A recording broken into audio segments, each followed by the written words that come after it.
Aqui a gente pode ver a conservação da história por meio de artefatos, que acontece quando objetos do passado são preservados para contar como as pessoas viviam em diferentes épocas.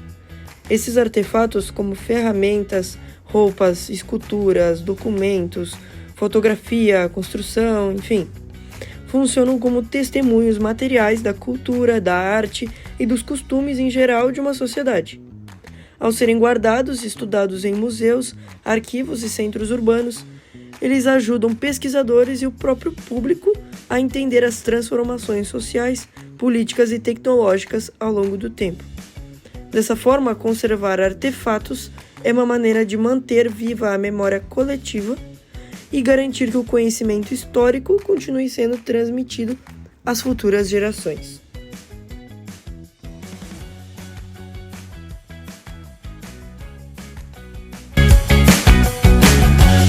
Nesse próximo experimento a gente consegue ver esses dois círculos brancos que, por mais que estejam afastados, a gente ainda assim consegue falar com a pessoa que está lá do outro lado. Isso funciona porque esses círculos funcionam como se fossem espelhos côncavos. E onde a gente fala e escuta a outra pessoa, funcionam como o foco do espelho. Então as ondas sonoras batem no círculo e voltam direto ao foco.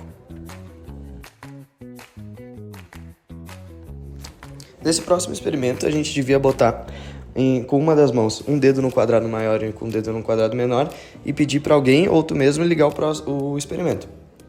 E a gente toma um choque por conta da corrente elétrica que percorre nossos dedos.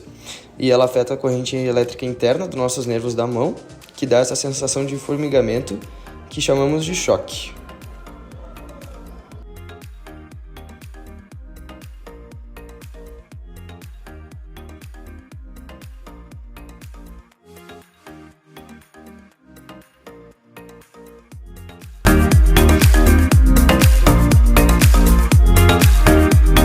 O DNA, ou ácido desoxirribonucleico, é um material genético que carrega todas as informações necessárias para o funcionamento e herança dos seres vivos.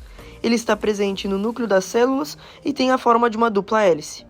Cada degrau é formado por pares de bases nitrogenadas, adenina com timina e citosina com guanina. Essas sequências formam os genes, que determinam características como cor dos olhos e tipo de cabelo.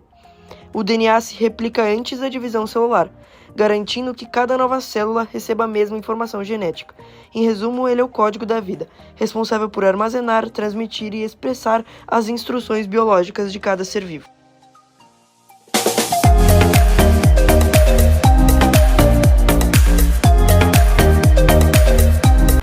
Há milhões de anos, os continentes que conhecemos hoje estavam unidos em um único supercontinente chamado Pangeia.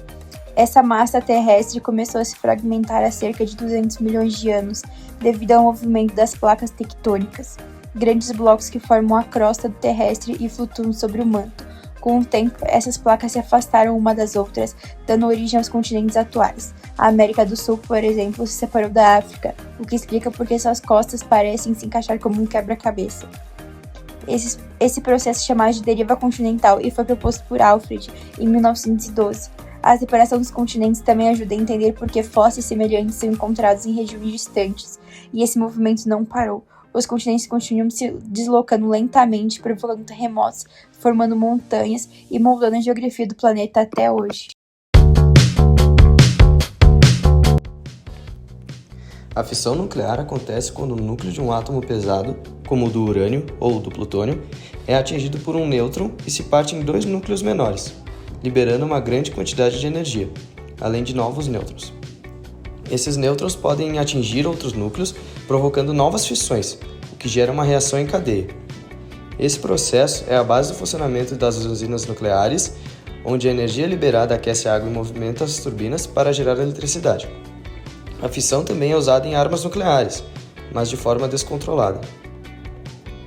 A energia liberada vem da transformação de uma parte da massa em energia, conforme a equação de Einstein é igual a mc².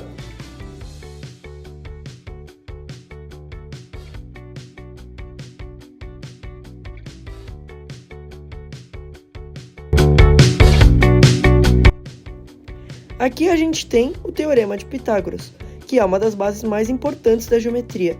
Foi criado pelo filósofo e matemático grego, o Pitágoras, há mais de 2.500 anos. Ele se aplica a todos os triângulos retângulos, que são aqueles que possuem um ângulo de 90 graus.